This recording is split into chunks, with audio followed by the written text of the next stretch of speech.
What shall we talk about?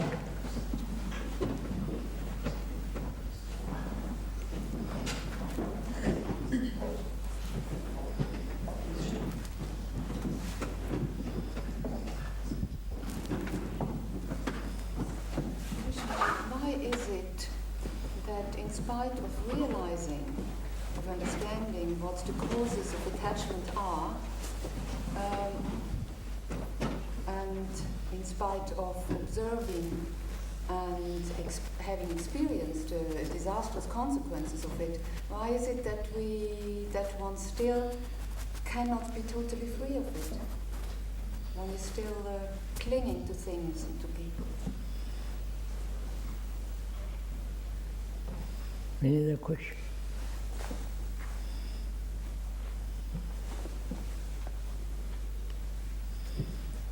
I wonder if we could have connected with that, look at experience and what it means in our lives. Because I think so many of us feel that we learn through experience, and that experience is very important in our lives.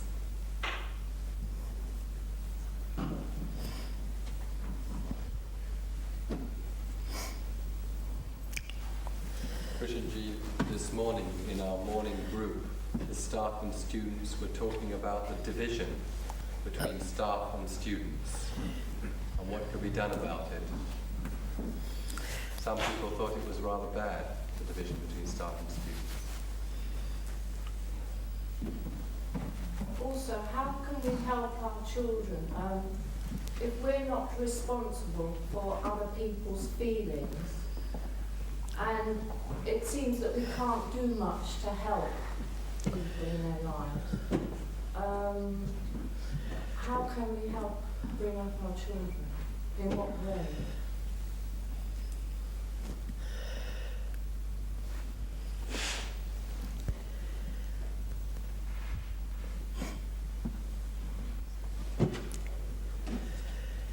I don't know.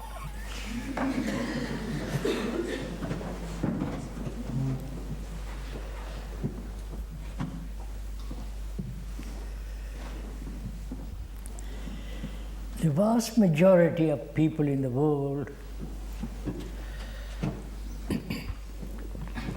seem to like violence.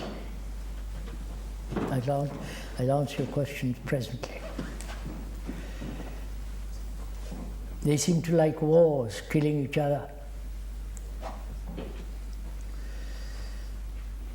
They seem to like national, linguistic, religious divisions.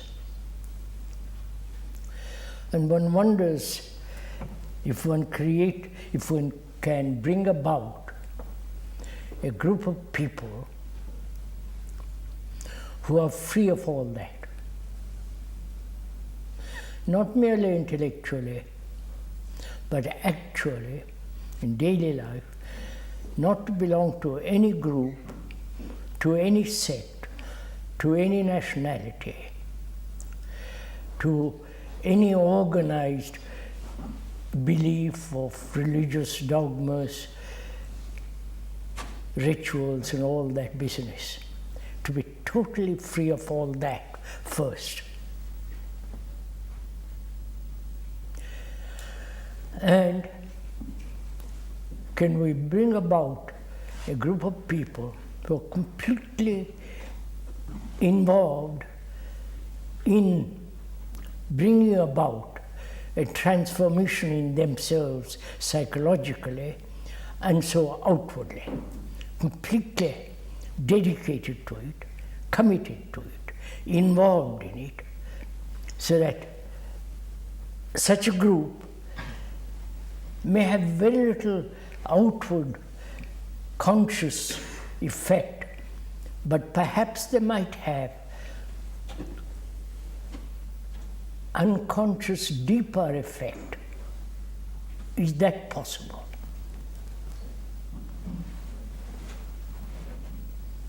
Here we are, a group of people who more or less have thrown off all the absurdities of religious dogmas and all that, but maybe somewhat committed to a particular group or sect or nationality, can we begin with that first, and then move more deeply into the matter?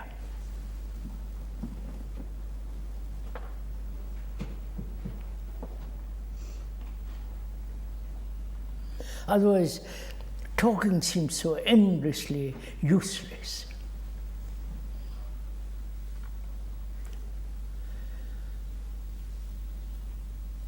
What do you say to that?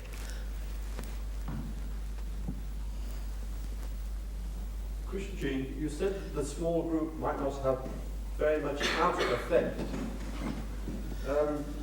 but you said they may have a much greater inner effect. Could you clarify that?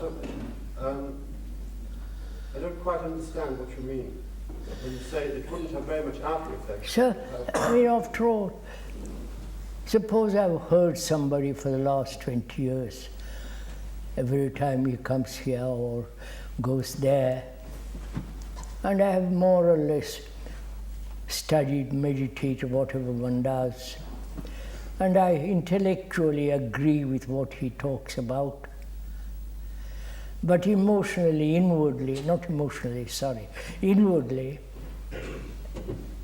it doesn't seem to affect very greatly. We are what we are, rather petty and all the rest of it, and carry on agreeing intellectually something which seems so obvious if one goes into it. And that intellectual comprehension seems to have so little effect.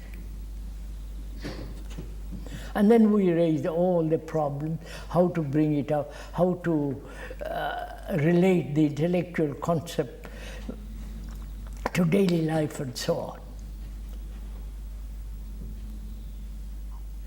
What is wrong, if I may ask, having a group of people who are completely not organizationally,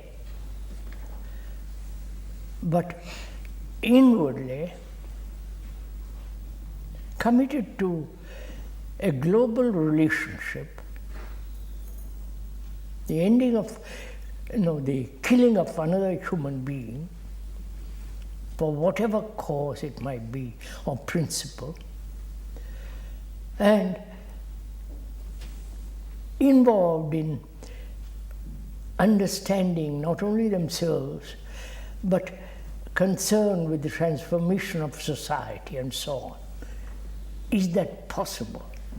Or is it all a matter of verbal exchange and discussion with very little actual reality of all that in one's life?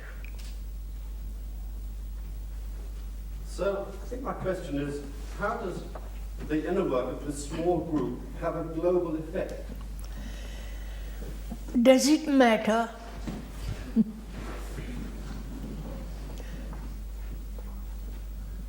Does it matter if one is actively involved in daily life with this inquiry into deeper levels of consciousness and going beyond it?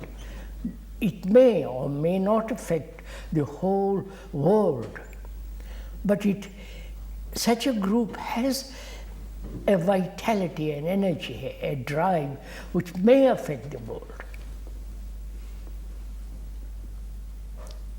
After all, so a man like that crazy Hitler affected the whole world.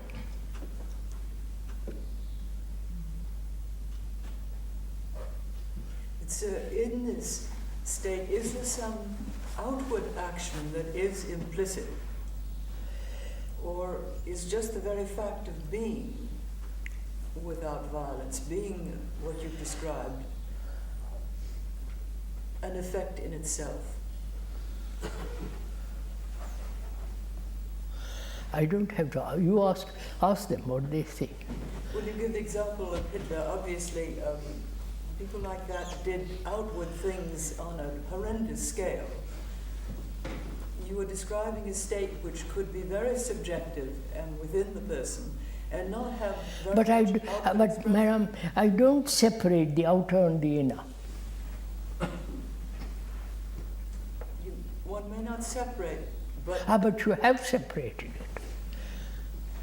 well, it's very hard, I think, for most of us to see how a totally subjective inner state can affect the But you, when you say inner, you have already divided the outer and the inner. I feel the inner and the outer are a constant movement, interrelated, not separated, like a tide going in and out. This water is going in and out all the time. Similarly, it is not there is a world and the world must be affected, or society must be changed if I change. It is an interrelationship in which this activity of comprehension, intelligence, clears the field.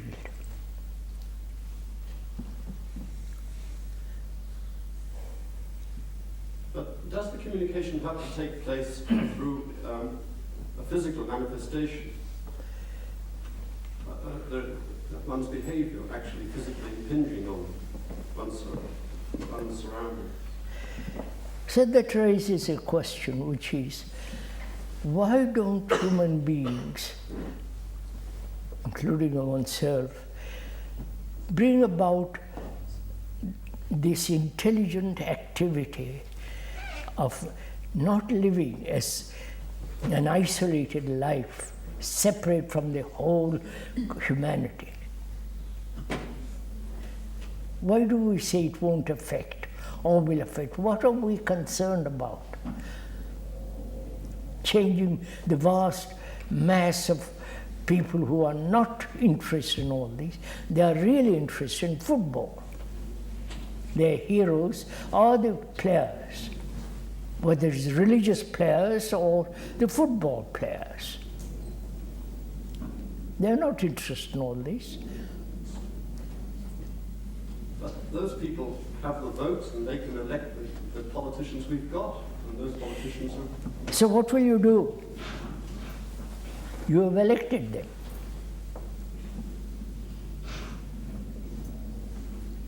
The politicians are not going to listen to what we're talking about. So why are we concerned about the politicians, about changing or bringing about a change in a vast mass of people? Because that is society, and we do feel concerned. We are facing disasters. It is every day it's getting worse and worse, right throughout the world. And can we have changed all that? Will the politicians or the religious hierarchy of the Western world listen to all this, or the Eastern world? Certainly not. They are not concerned with all this. So what do? Become cynical, indifferent? Or see that we are not different from the world. We are the world.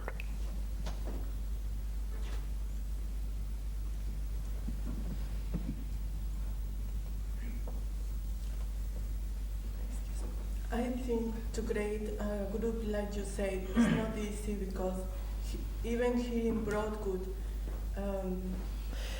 you can approach some persons because you feel that they don't want to talk. And when you have a problem, you say to somebody, I want to go deeper into this problem. And then that person say, you think a lot about yourself, or I don't have time. All right, let him go. What are you concerned about? What? If I'm not interested in what you're talking about, what you're going to do? Nothing. Hey. Because with my problem. Face it. Why do you want to discuss it with me? Because in some things I can investigate more. I can go deeper. So that means, doesn't it, madam, that we depend on others? We depended on religious leaders and so on, so on, so on. Now I living in a small community, large or small, we say I must discuss this matter with another, and he rejects me. And I feel hurt, and I don't know what to do. And I say I can't go into myself deeply. See, we are back again in the same old principle, which is we depend, if I may most respectfully point out, we depend on others. So the dropping of attachments to nationalism and divisions and so on implies the dropping of the concern for the effect. I don't quite hear that. I didn't quite understand what The you dropping of feelings of nationalism and being tied in with a certain group and so on would also imply, when it's dropped, the dropping of the concern for the effect that I may have. Sir, may I ask a question? Not only you, sir, but generally. Do we realize, not verbally but profoundly, that we are the world?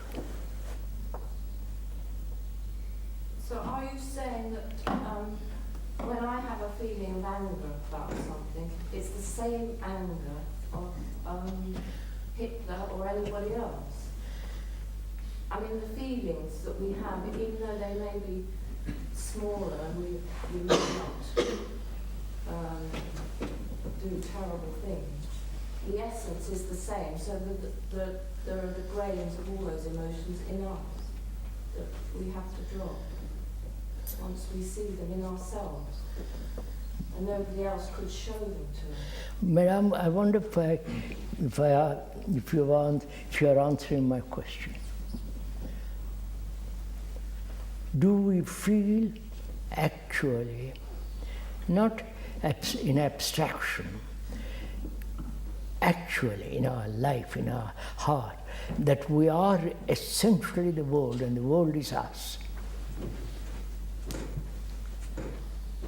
When one has that feeling, there is a totally different approach to life. Has one that kind of feeling? Or we are talking of the world as something separate from me, and me affecting the world, affecting society, and so on, so on. I think this is a basic question which we should discuss, if you don't mind.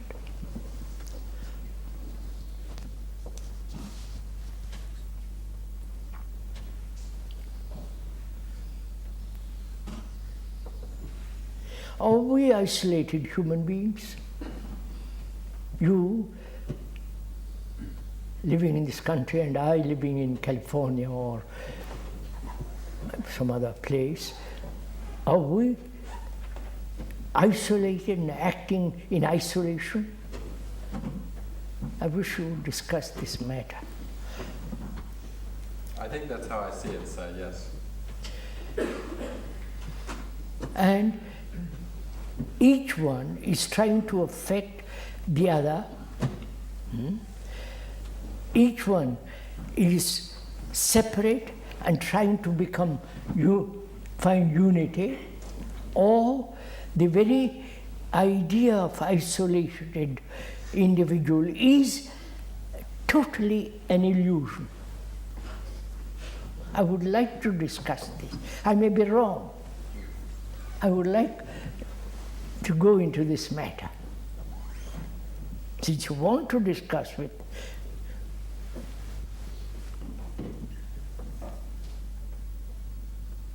are we isolated individuals and so tribal, and so family as a unit, nation as a unit, and so on, so on, so on. The implications of that are enormous. That I, as an individual, am separate from everybody else. I, as an individual, have my own soul, which must evolve, which must grow, which must ultimately find heaven or whatever it is.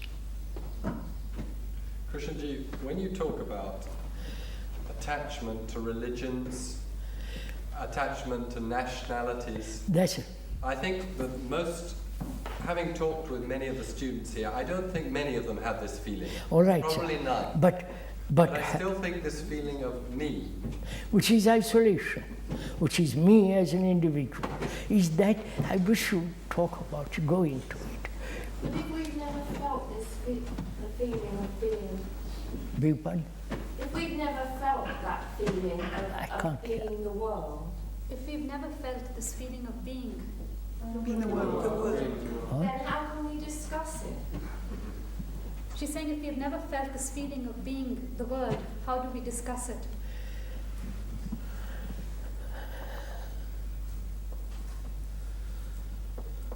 First of all, are you separate from other individuals?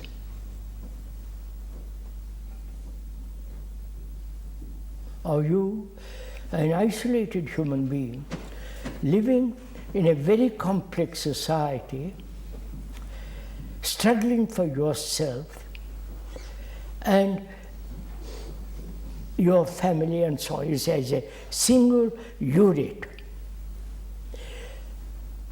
in opposition to various other units? Let's forget the world, that you are the world. Do you live that way? Do you think that way?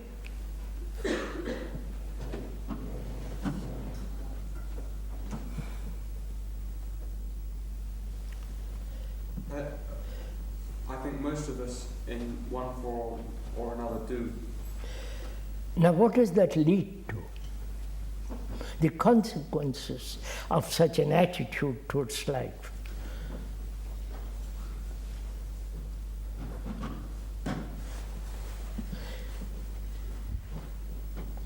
Obviously, competition, right? Each one out for himself, each one doing his own thing, as it's called, each one being ambitious, striving to be successful, competitive, and so on, which is a form of violence. No? No? And that ultimately leads to war. If you see the consequences of that, not verbally but actually, what do you do with such perception? Just remain with it? Krishnji, I think this point we've got to get really clear, because I'm not sure whether everyone gets this particular point, the point you've just made. I mean, not so many people have responded also, so we don't know. Is it that we are frightened not to be isolated? I wish, but I don't know, how can I go on with such a basic question as this? Isn't it that the perception of this is very limited? So most people tend to see a security in being part of a limited group. Yes. Therefore, but what does that lead to? You must follow it through. Well, because one only looks with, says it's safe to be a part of this school. If I am if I'm born in India and I'm brought up with a certain Brahmana and so on, so on, so on, my mind, my activity, my whole existence is limited. And that very limitation brings about conflict. But it is perceived in a short-term view. No, as I'm going into it. I perceive it is limited, right? If it is limited, whatever is limited must bring about its own destruction. that is what is not seen. It's seen as something protected. I think people see it, but I don't think they see an alternative, and so they suffer. What? I think people do see it, but I don't think they see an alternative in practical terms of earning bread for their wives and their families, and still being able to feel that one. So, if one sees what is false, the truth is there.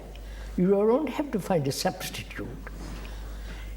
But I don't think people see the truth is going to bring them bread. I know that's very mundane thing to say. I think we see that intellectually only. Now, suppose, I do feel very strongly that I am not an isolated human being. I exist through interrelations with all other human beings. I feel that very strongly. I feel that as a fact to me. Now, how am I going to convince you? Which means you must first listen to what one is saying. Then let us see how far we go into it. But apparently we don't. We're always putting up barriers. Not that one must accept what another says, including myself, but the fact, look at it factually, daily. If I am an individual separate from all other people, I'm a single unit. That very concept has made me limited. And my conditioning is this, that I am a single human being, unrelated totally with all the others, and I have to struggle for myself. That is my conditioning. That's how the world exists. From the highest authority in religious world and the political world. We are separate individuals with separate nationalities, separate tribal activity. That's my background. Now, how do I break that background? Is it an illusion? Is it something false or actual? You don't even... As the gentleman pointed out, though one might see that, one's daily relationship and actions are governed by a structure where that is reinforced. One has to earn a living, one has to be related to a few people around yourself. I know. So the few people around me are all believe they are separate individuals. How am I going to meet them? You don't go into it. See, we state a fact like that, but we don't go into it. How am I, surrounded by all of you, sorry, in daily life, whether I'm in this country or in India or in America, it is the same problem. How am I, I'm sorry, no, I'm not being personal, how am I going to show you? I explain it. I will go into it very carefully, step by step. Not only physically, but psychologically, in consciousness, and so on, so on. You listen to it, you say, perhaps it may be true, but how am I to live with a group of people who are individualistic, separative, national, and so on? which means you have created a problem without understanding the depth of this statement. If one understands that, you'll meet it.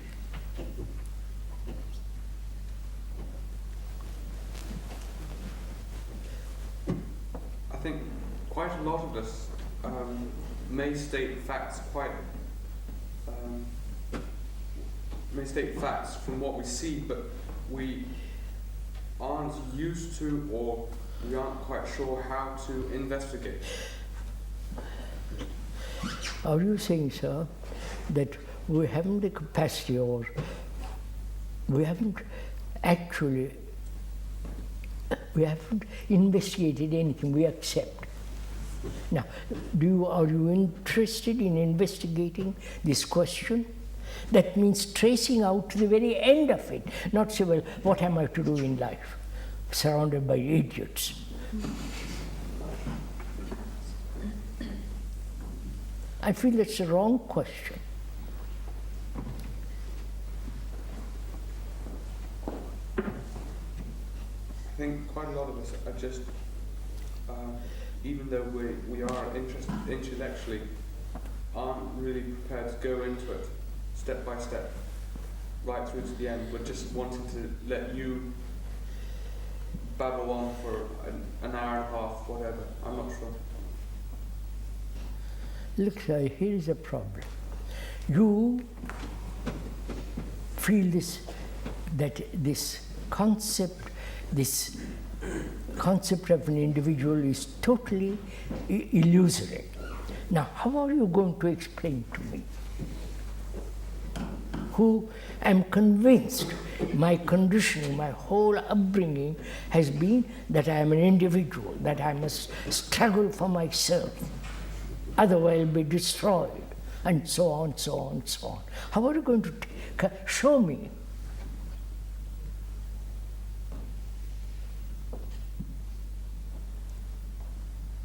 Am I willing to listen to you, first of all? Am I willing to find out for myself if what you say is true or false? Or do I say, if this happens, how am I to live with other people? You understand my question? Krishnji, I'm willing to find out because I feel that if we, going back, you said forget the fact that we are the world. Well, I can't forget it because if we are the world, then we can't be individuals. Why do you accept what the speaker says? It's something that I've been thinking about. Why don't you feel you're the... So let us find out together, shall we? I do feel that we are the world. So I feel that. Okay, so we both feel it. Huh? What's that? We both feel it. Now, we both feel that, right? Good. Now let's investigate if what we are talking about is actual or something illusory, concocted by some hope, some idiotic notion. But I do feel that by seeing that we are the world, then the fact that everybody's individual can only be an illusion. I don't quite follow what you're saying, sorry. By seeing that we are the world, in which not by seeing. Or I've been realizing, thinking... No, have you realized it? Yes. Now, if you have realized it, then what is your relationship with the rest of the world, which doesn't realize? Vulnerable. Huh? Very vulnerable. Very vulnerable. I don't quite... Why be vulnerable? No, wait, what do you mean vulnerable? Why shouldn't we be vulnerable? We should be. Which is to be sensitive. Vulnerable means to be sensitive. But we use the word, will get hurt. will be wounded, will have no place, and so on.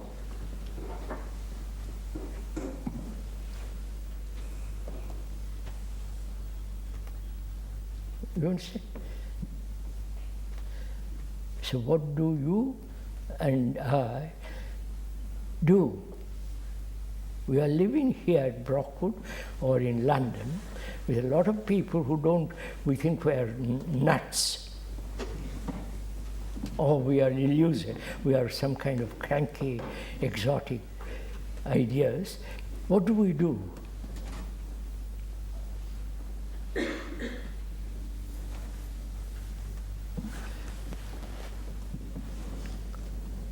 Just keep quiet?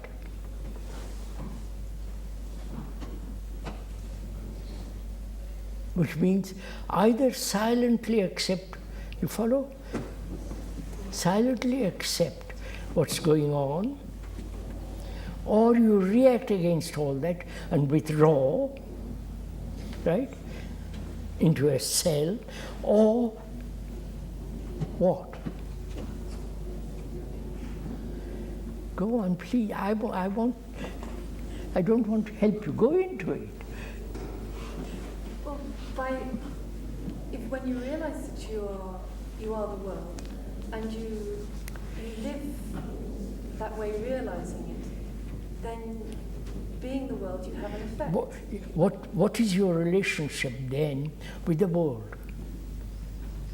With your husband, who says you're nuts? What's your relationship with him? Affection. Huh? To have that person has affection for everybody. That person has affection for everybody. Oh, you see, you're all talking theoretical. That's what I'm.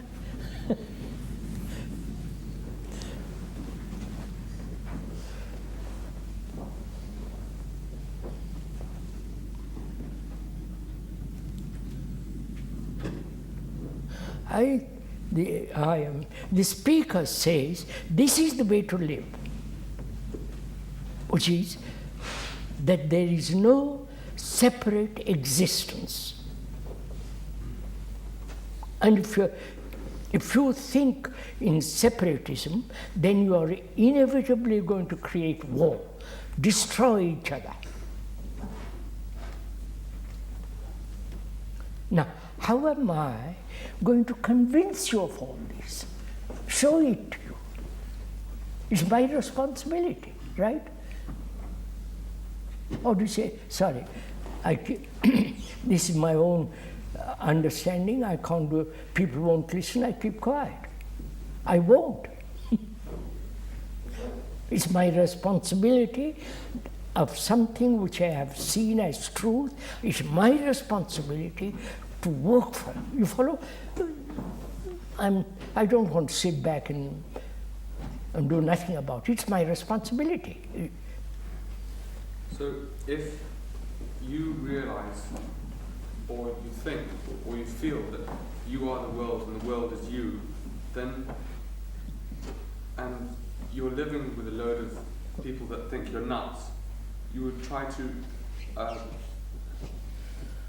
live in a certain lifestyle to show that they're wrong, or you try to convey to them. So look, I think that in what way is it affecting you? What do you do with a statement of that kind? Examine it. Are you examining it? Are you rejecting it? Or are you saying it's too complicated, that's too much bother? If you have to try to do it, it's still a theoretical issue. It's a mental idea rather than reality. What's that, Saikon? I was saying, if you have to try to do it, surely it's not a reality. If you have to try to do it, then it's surely not a reality. Still just an idea. If you're trying, then... Then you're not.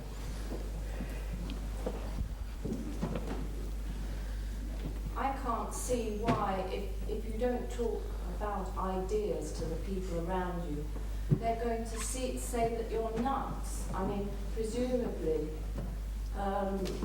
if we really see what you're saying,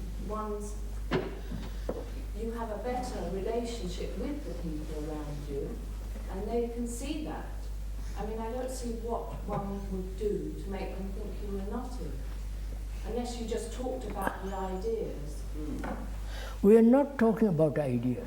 No, I know when we're together now, it's different, but with people around us, in our daily life, there's no reason why... After all, if I am the world, I mean, for me it is a fact, in that feeling, there is tremendous feeling of responsibility which is brought about through love.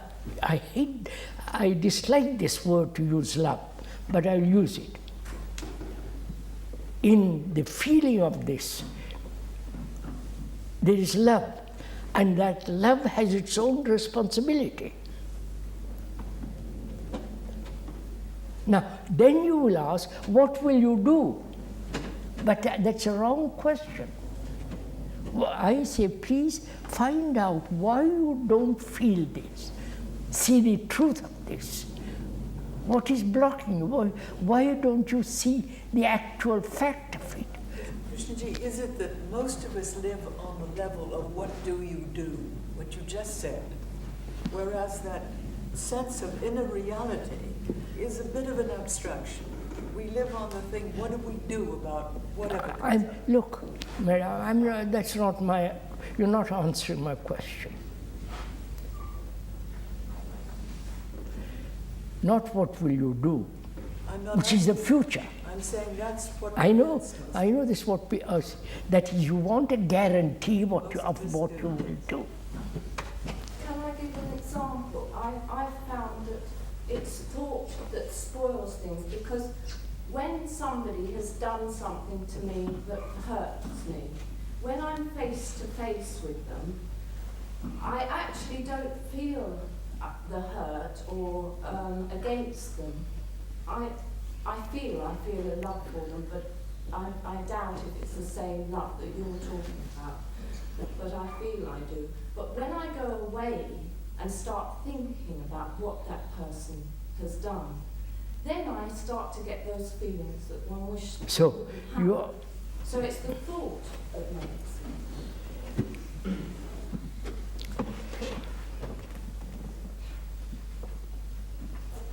See, this is not a problem to you. If you are starving, it becomes a problem. You do something about it. Apparently, this is not a tremendous issue. So we are skirting around it all the time. I disagree with that. I think people are suffering tremendously, but they don't see an alternative. Do you see that you want an alternative? We want to be what you were saying. What, sir? We want to be what you were saying. Right. We can feel at one with the world. Right, sir. But we're surrounded by pragmatists and keep putting us in situations where we have to do interesting things like earn a living, bring up children, have responsible jobs, communicate with people who don't understand. I know all that, sir. I know. Here you are.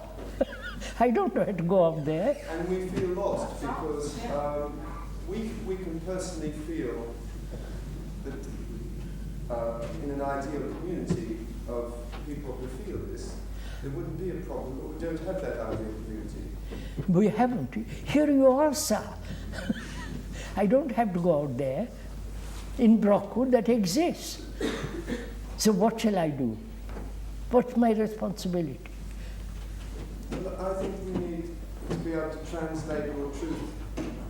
I know it sounds a silly thing, but we need to be able to translate your truth in more pragmatic terms to deal with the people we're coping with.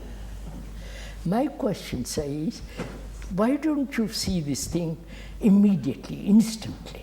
Well, No, just a minute, sir. Instantly see the truth of this. Instead of all the arguments and all the pros and cons of it. I do, but when I see these No, dynamics, if you see it, why do you move away from it? I suppose, in order to go about my life, Which is what? being an inefficient person. Back again. Krishnaji, why do you say, why do you ask, why don't you see it instantly? I mean, why do you ask that question? I don't know. Because by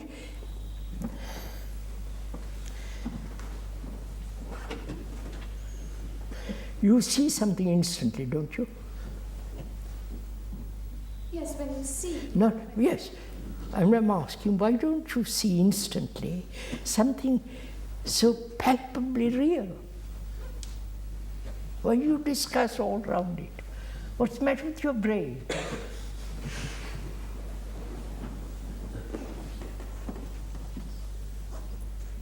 Krishnaji, even the fact that we are here together, it seems, or it feels to me that it has very individual purposes.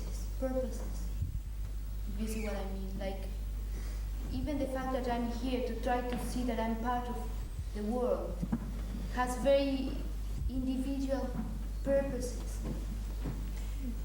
The very fact that we're here, most of us have individual Of course, purposes, even in some inquiry like this. What is the individual purposes? What are they? I mean, like, I feel that I am an individual and I have certain problems, and that I come here and live in this community to try to solve my own problems. You come here to solve your problems, right? Right? Not exactly, but yeah. Yes, suppose. Who is going to help you? I don't know, I feel like maybe the fact that I realize that it is not my problem, but the world problem, will make me to kind of approach it differently. If you realize the problem of everybody, It's as if I was realizing my own. yeah, no, you see, you are again saying your problem is separate from other people's problem. Because that's the way I really feel it. You see, you feel it that way. Now, someone points out to you that your problem is more or less similar with the rest other problems which other human beings have. Right? That your problem is not separate. Right? And all problems are interrelated. Right? Now, what will you do of hearing that statement? I would say, then what are we going to do? Yeah, that's it.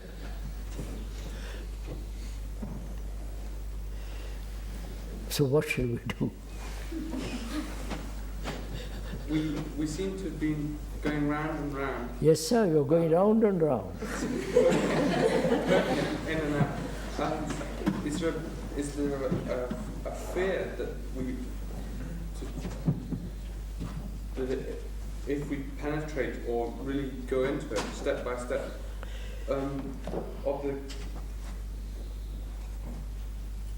some of them, or at least myself, that at one time I felt that would you really want to live, or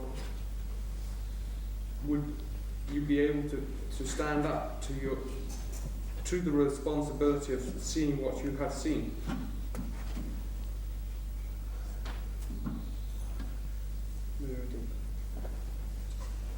Like, if I see that the world is violent and that I am violent, and Yes, sir.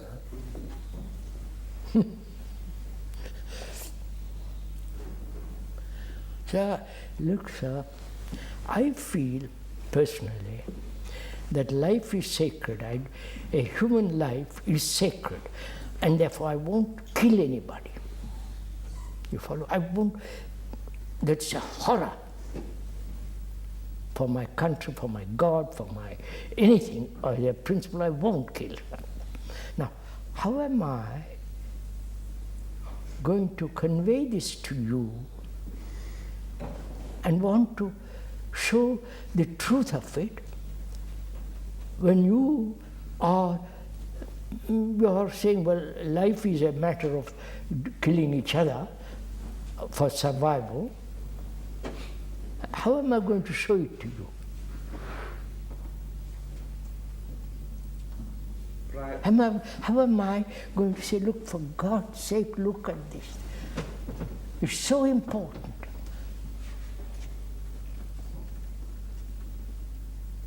You must treat life as something holy, not just to destroy, to compete, all the rest of it. Sir, it seems to me that you can only show it to me if I've got the intention to understand it. Now, how am I going to help you to have that intention?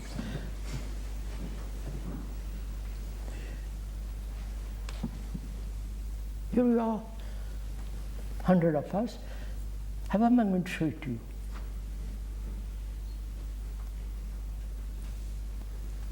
You are trying to show it to us now by trying to But show it to, but will you take it, live with it, drink it, put it in your heart, do whatever you, but be with it for the rest of your life, will you? Yes. I know. You may. Then follow it up.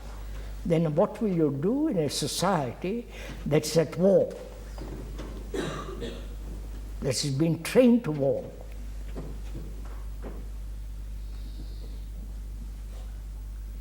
to not be part of it. Of course you're not part of it. They won't let you be alone. They want you to be part of it. Well, the old method was to sacrifice yourself for your beliefs. It's not a belief. No, I'm sorry. It's my blood. I'm sorry, sir. I said the old method was to sacrifice yourself for your beliefs. No, I don't want to sacrifice myself. I think that's wrong. I do too. So what shall I do? You're not facing it, you see. I don't want to become a martyr to some silly idea. I don't want to be killed by a mob with bayonets. To me, the whole thing is so repulsive, so... Yes, but who makes the martyr? Huh? You say, I don't want to become a martyr. I don't want to sacrifice myself for some beliefs or idea. But you see, it is not an idea. That's what I'm saying. That's right. So who is the martyr? I mean, if someone else makes you a martyr, I mean, who makes the martyr? If you think yourself the martyr. A tomato?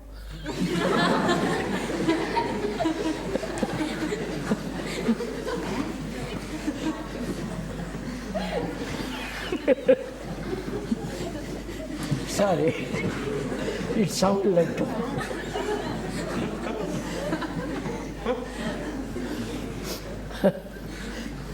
Go on.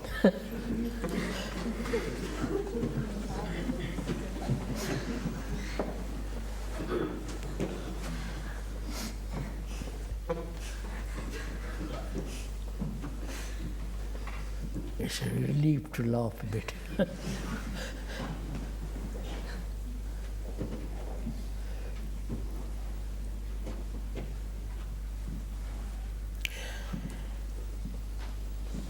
I feel very strongly about this matter.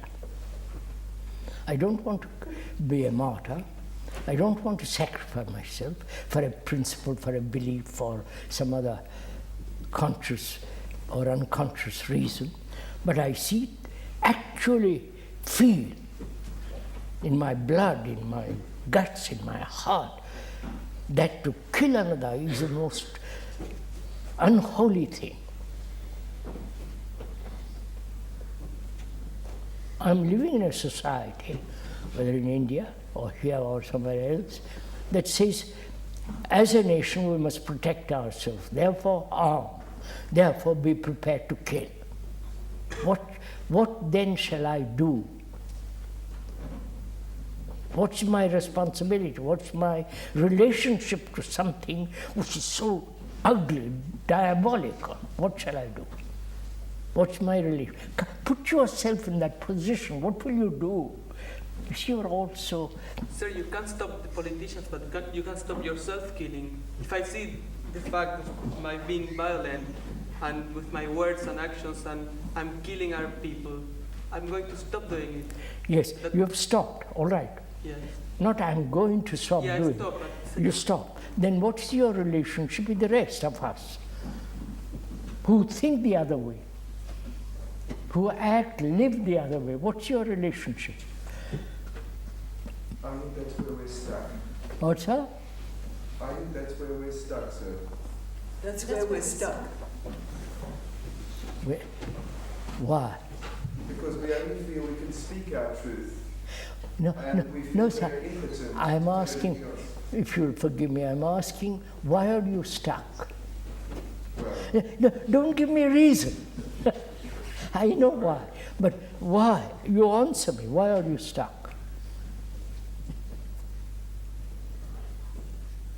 because I don't know which... So, do you know what happens when a river has a full of volume of water? It surmounts everything, moves around every rock and go over the rock. Now, if you have that vitality, that energy, that drive, that in your relationship with other people who are completely committed to murder, then what's your movement? How do you meet it?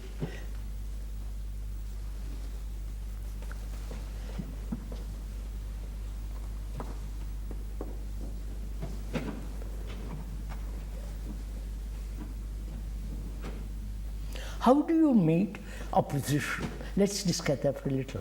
How do you meet opposition? Here we are. You are really opposing me. Now, how do we meet each other?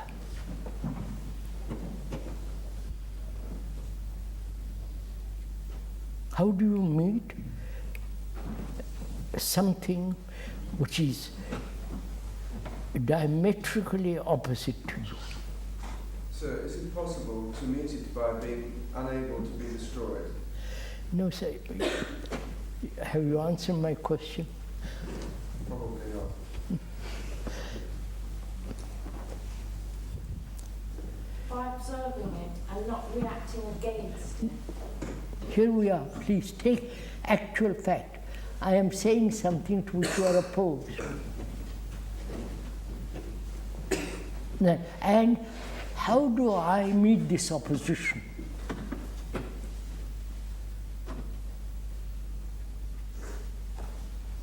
How do you meet, wait a minute, how do you meet a fascist when you are not a fascist? How do you meet a totalitarian when you are not? Or how do you meet a Catholic when you are something else? But you don't meet it. Huh? You don't meet. You. Yeah, but you talked about. You can't. You don't meet them. Of course, you do meet them. Yes, but in a party, or in a club, or when you're walking down the street, or when you go to somebody's house, there are people who are opposed to you. But what happens if that fascist threatens to kill you? Huh? What happens if that fascist threatens to kill you? What happens? Sorry. If the fascist threatens to kill you. No, but you are, no, that's not the point. How do you meet opposition, I'm asking? Without fear?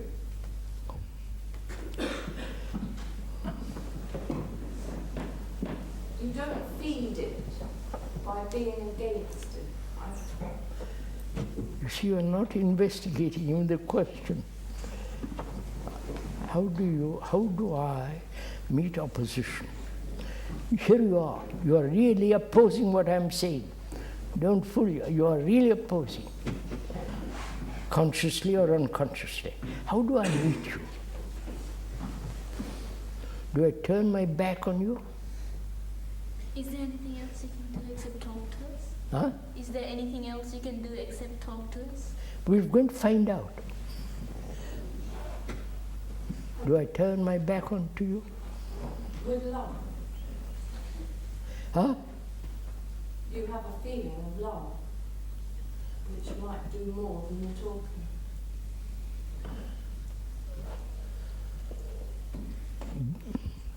You see, you have made it, and you have settled the problem. But is that so?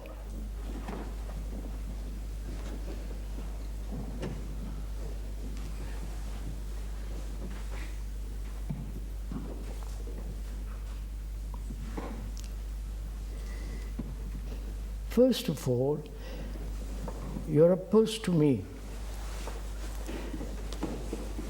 What is my relationship to that opposition? Is it a reaction, and therefore it is another opposite? You're following all this? Or I meet it, I won't go, I see, I can tell you, and then you will discuss with me. How do you meet it? Please discuss this with me, would you, for a couple of minutes? How do you actually meet somebody who is opposed to you? You could try and find out the nature of the opposition. And Oh, yeah, you know what the opposition is. You think you must not kill, life is sacred. You, not just verbally, but inwardly, very deeply feel that. And I feel the opposite. How do you meet me? I know how I meet you. Because I'm opposed to you, I'll do everything to destroy you. The religions have done it, right? Call them heresy, heretics, burnt them, killed them, tortured them. And the totalitarians do it that way, right? The so-called democratic society does it more politely, but it's the same fact goes on. Right? Now, how will you meet me? Please, this is an important question. Go into it. It does bring up an energy in one when somebody else is. Not when. Here we are. Yeah. It brings up an energy that can be destructive.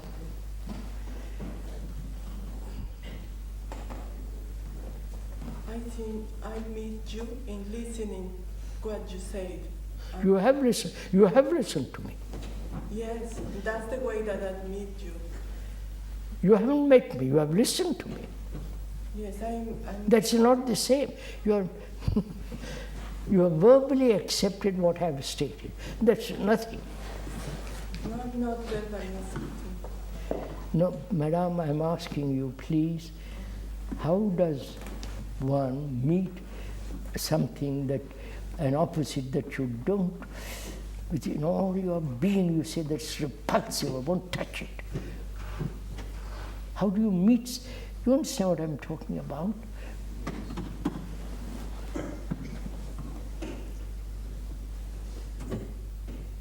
If one has the feeling of the opposite, you understand what I'm saying? You are not meeting it. Right? Is that clear or not?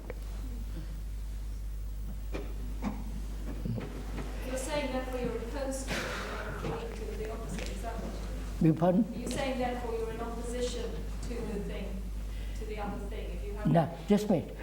If I say life is rubbish, doesn't matter whom you kill, and I meet you who feel quite the opposite,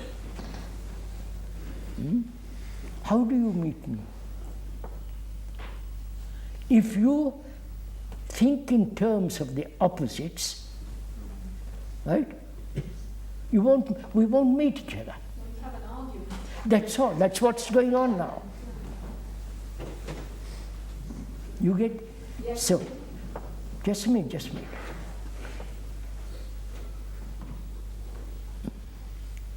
If you meet violence with violence, it's the same violence, right? If you meet as opposing another, it is still, you are in the same field, right? Is it? Then, how will you meet me? Not belong to the same field. See, you are not going.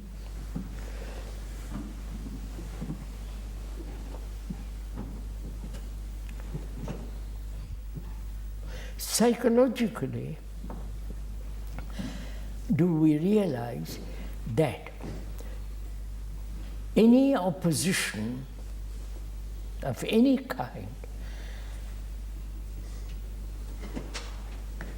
either from you or from me, we are both playing the same game.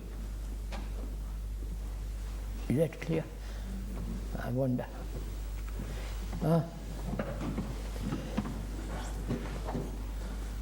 Yes or no?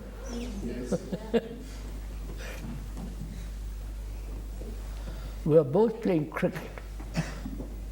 Then there is no fun.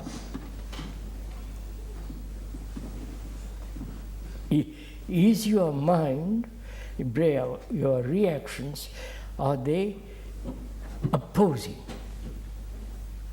I believe this, and I'll hold on to it, I'll fight for it. And you have your belief, and you also say, I'll fight for it. It is a principle according to which I must live, therefore I must fight you. Is that state of mind exist in each of us? Is it the being willing to fight for it that makes for the trouble? Opposition, that's what I'm saying. The same thing, don't reduce to fight. Opposition. You said when you come up against something that is repugnant. No, forget all those. They're just words. Get the meaning of it. But if you run into something that is violent or pro-killing, that is inevitably, if you feel against it, repugnant. Now, do you put that aside? Or is that... Then I said, please, the feeling of repugnance, anti, pro, right, is in the same area. So any reaction? Any reaction to opposition, like saying... Is there a difference between fact and idea? What, sir? Is it the difference between fact and idea? Difference. We are concerned, we are reacting to you in terms of ideas, and you are meeting us in terms of facts. So all that I'm saying is, two opposites are the same. That's clear, isn't it? No? If I hate you and you hate me, we are in the same, it's the same. If I'm violent and you're violent, there's not much difference between us. But as long as we have that feeling of retaliation, I'm using these words quickly, please don't stick me to the words. The opposite, the duality, we are then fighting each other. Now, am I free entirely from that feeling? Don't think with me, don't go to sleep. What about if I meet somebody who is for the killing of anyone? What? If I meet somebody who is violent and... Not if, please. You understand my question, what I asked? Well, what I was going to say is that what about if I understand that that person is part of the world as I am? Oh, no, that's all theoretical. But then if I say I will... You are try to not understand answering my question. Please, don't bring up another question. I will bring it up after you've answered my question. That's ordinary courtesy. That's ordinary courtesy. Krishnji, do you mean that one should get away from the content of the opposition and see only that there is No, is the mind, is your mind or whatever it is free of feeling the feeling of opposition. I am against something or for something.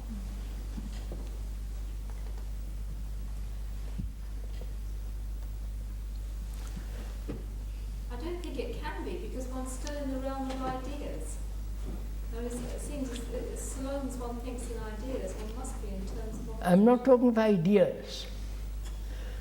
So that's what I'm saying is opposition. Opposition. You are violent, right? And I'm violent. That's not an idea. I get angry, you get angry. You hurt me, I try to hurt you. So it's there is not a totally different action, right? We are moving in the same area. Is that clear? That is surely.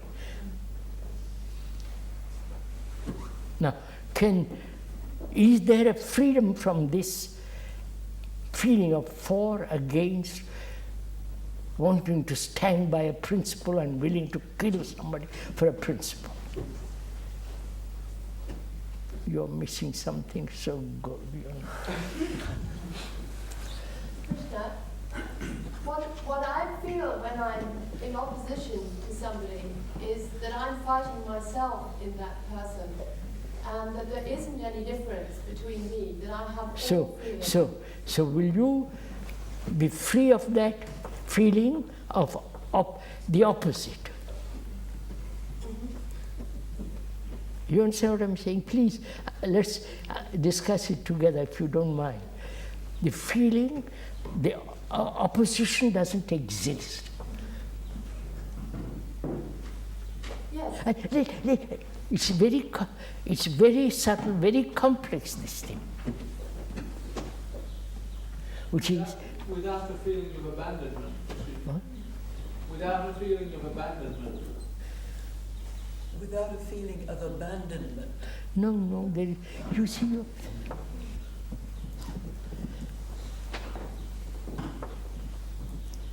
It's like when it doesn't mean I'm neutral. No. It doesn't mean I'm just vague. It doesn't mean I'm sloppy. To me, the opposite doesn't exist. It's totally disarming, the opposition. What's that? Krishnamurti, is it totally disarming, the opposition? Is it totally disarming the opposition? I'm not concerned about the opposition. I am concerned, I'm asking, how do I meet the opposite? Yes, please.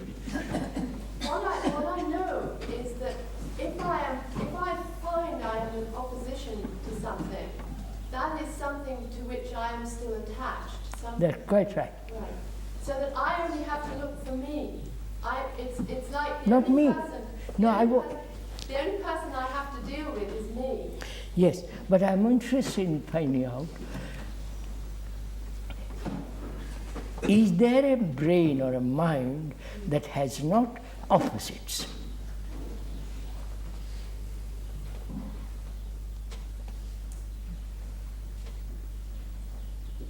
No. No, you're too quick.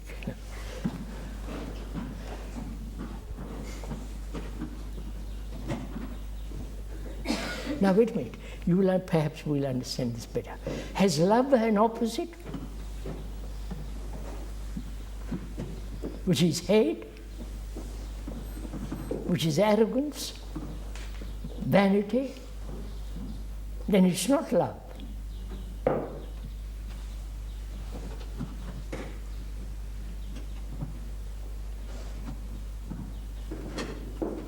No, this is a really very complex, subtle question, if I may point. I'm not trying to be subtle or think I'm subtle, but I'm just stating it, that to have the capacity of a mind that has no sense that it has opposite, that is different, that it will fight other opposites.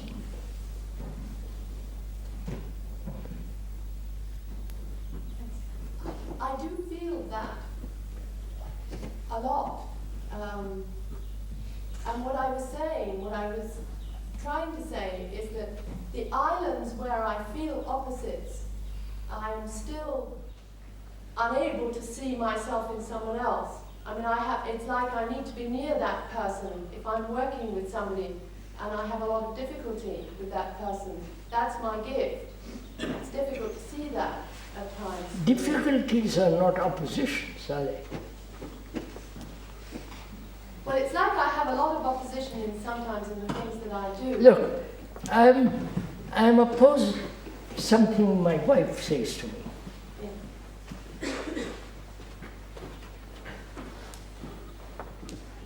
And she also opposes me.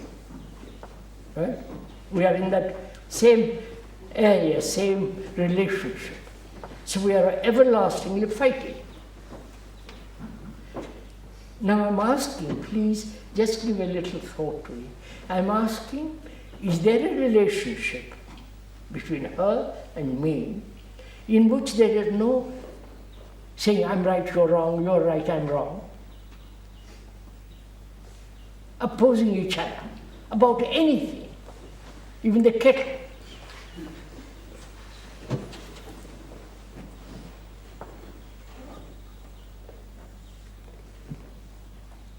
You understand? No, this is very, go into it. That means there is only the fact, not the opposite of that fact. There is only what is and nothing else. I know you're missing the, if you see this really, it'll wipe away conflict. That's, when there are two opposites meet, there's conflict. Between my wife and me, who are opposites. She wants to do something, I want to do something else. She wants to go to the beach, and I want to play golf. And there it is. I yield or she yields. Or we are indifferent. Or I say to her, darling, do go to the sea, let me enjoy my own way. But it's still, you understand? So, there is no opposite. I wish you would see. There is no opposite to violence.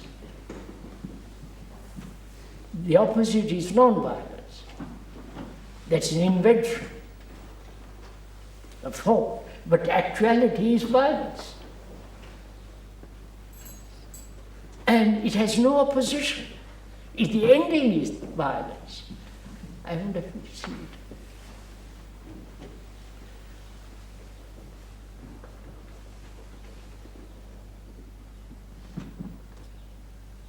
So do we meet life, society, this is my point. Do we meet society opposing everything that it's doing or accepting certain things it's doing? You follow? Do I attack it or be absorbed by it? If I am attacking it, then I'm part of their game. I'm in their court. If I'm not attacking it, what happens? What is then takes place? I wish you would come into this. There is dialogue. Huh? There is dialogue. There is dialogue. Dialogue? But the opposite doesn't want to have a dialogue with me. He says, go buzz off. Which you are doing. Unconsciously you are doing it now.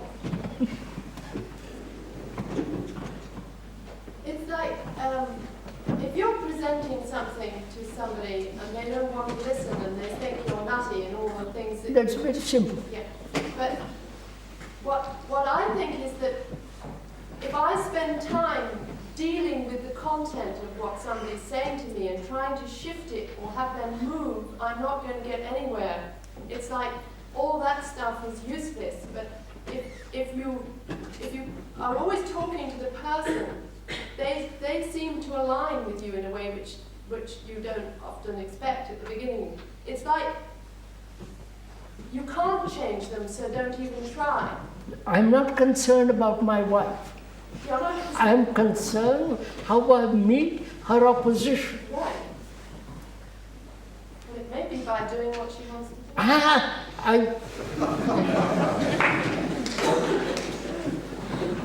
Then she dominates. I keep on yielding, I become a doormat. I don't want to do either. I am concerned with having a mind that has no opposite. Oh, you don't meet this.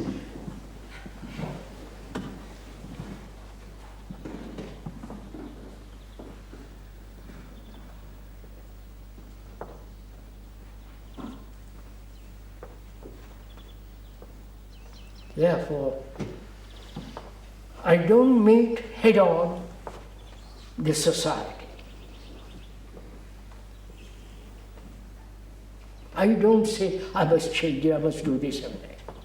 I see that my mind, which has no opposite, and please, you don't believe it, just, I'm saying my mind, not it's mine, but doesn't matter. I don't meet society on its level. The society's level is conflict, right? I won't meet society on those grounds. Even my wife.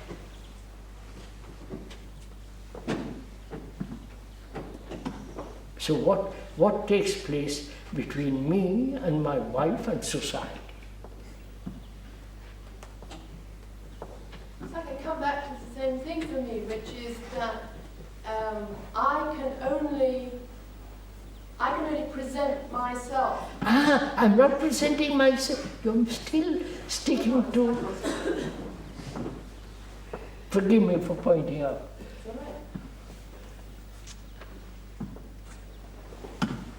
I am totally, forgive me, but I'm totally different from my wife, right? I won't meet her at her level.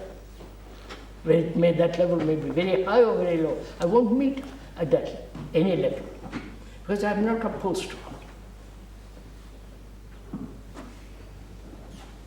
So what is, please go into it a little bit, what is the state of my mind which has no opposites? You understand, this is a very complex thing. To us there is always the opposite. I am good, I am not good, but I will be good. I am greedy, but I won't be greedy, and so on, and so on, and so on. They're all opposites.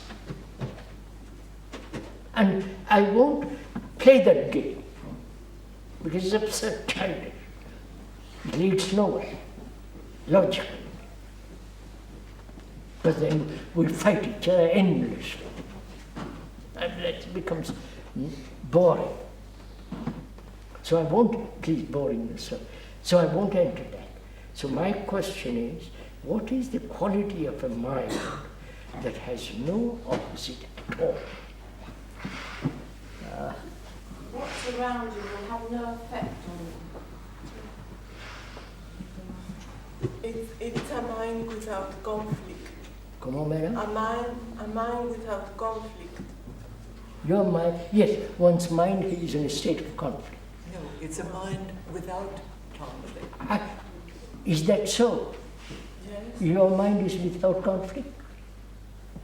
No, or are you just stating what my description you're accepting?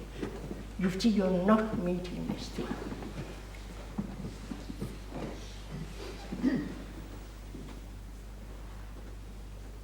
Aren't you concerned if I may ask most politely, aren't you concerned to find out such a mind?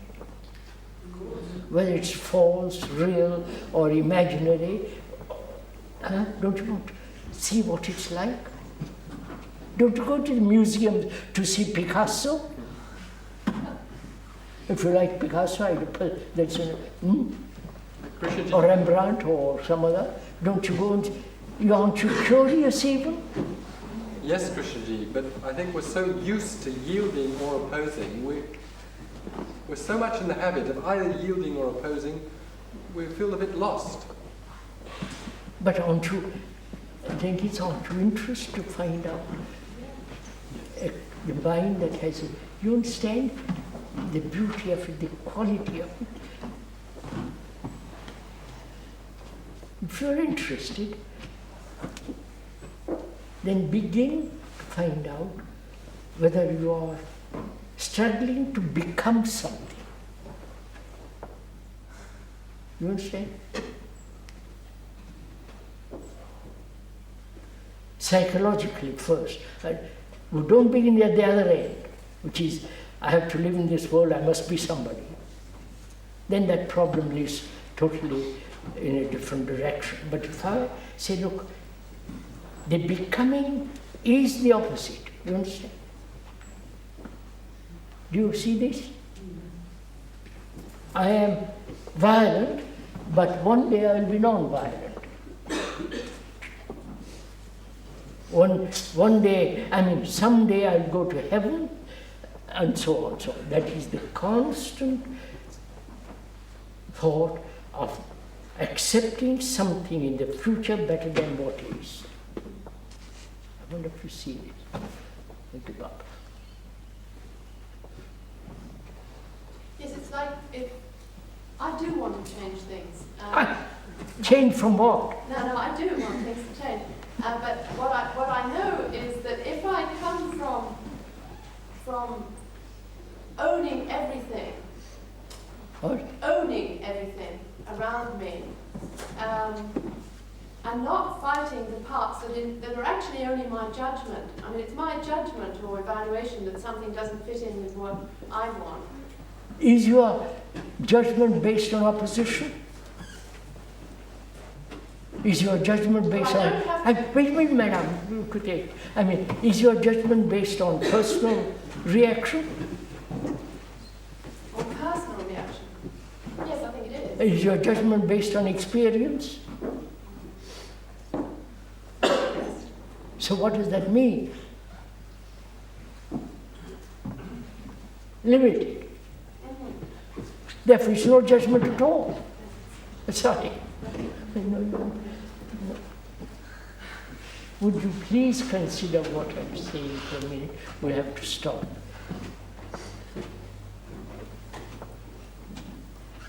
Please inquire, if you will,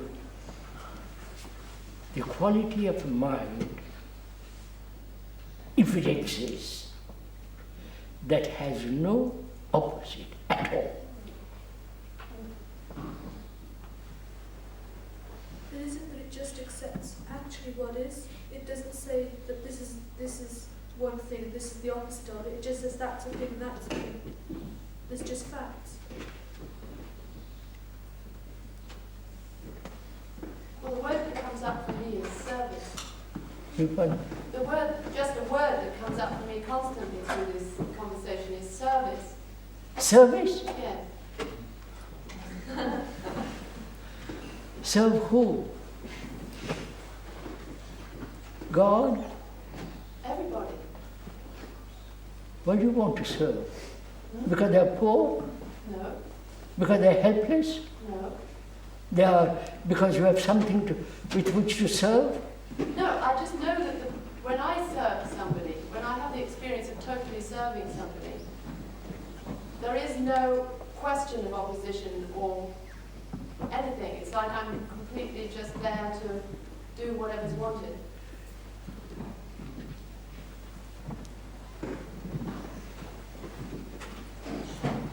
The Protestant says, I'm serving the people. Are they? To the best of their ability, I imagine they are. let us turn it out. Not out of our system, we created it. They serve their constituents who want them to fight. Some do. I'm just taking it as an example. No, I'm afraid we're going off the point. To meet opposition without opposition. That's a new thing Thomas going to. Does it mean that I would have to be totally in your field, no matter what that field is? What? Totally? Does it mean that I would have to be totally in your field? In your field. I have no, which becomes the opposite. I have no field. And you see, you are in your field and I'm in my field. It's the same thing.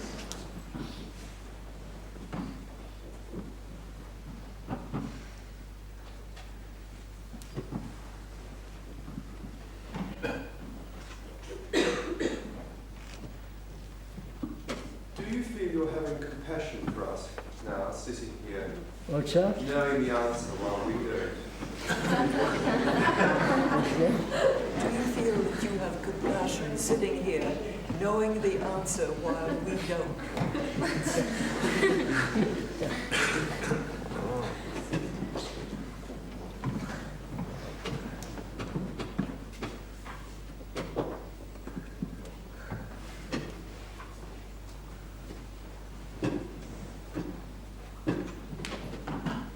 I think we'd better stop, don't you?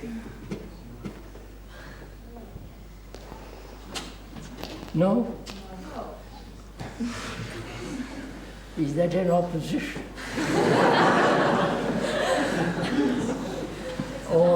or people are, I'm not, one is, some of us are hungry. I'm not. But they are hungry, they can't very well listen.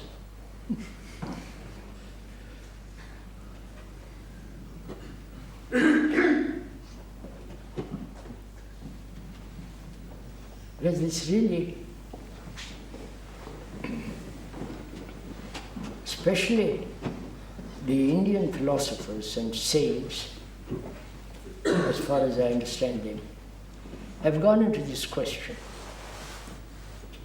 To them there is the opposite.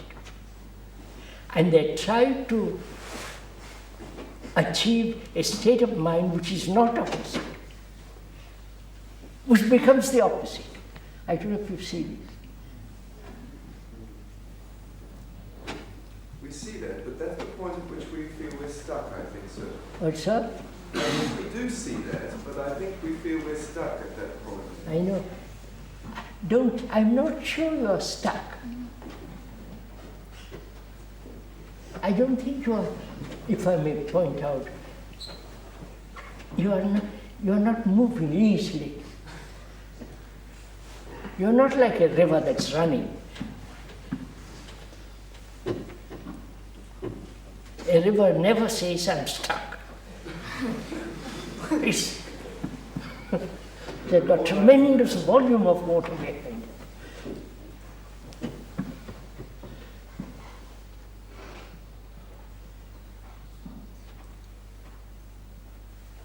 Christianity, when you are really in pain and you're forced to look at something and there's no way out, then something you can see. But until that happens, I can't usually see anything. Yes, sir. You see, this is, you've heard of Vedanta and all the rest of it. This is their problem. First they posit there are opposites, man, woman, dark and light, and so on. And psychologically they're opposites, good and bad, violence and non-violence, they posit that. Then they say you must go beyond it, which is to have no opposites. You know all that. And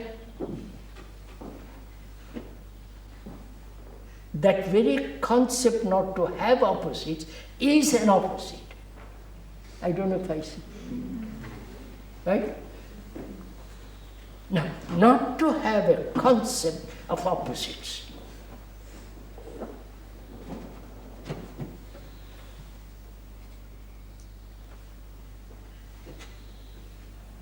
After all, violence has no opposite. It is violence. The opposite is also violence. That is, if I am violent and I am trying to become non-violent, the becoming that is a part of violence. I don't know if you see me.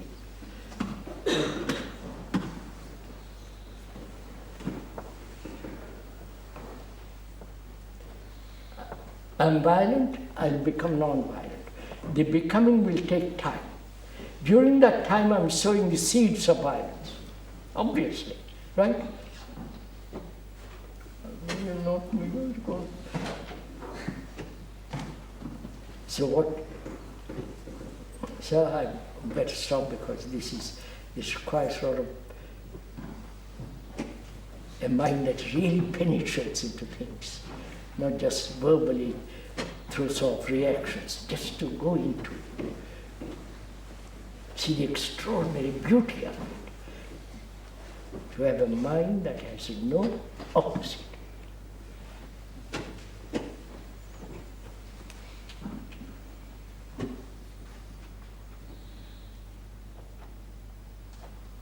That means never becoming something.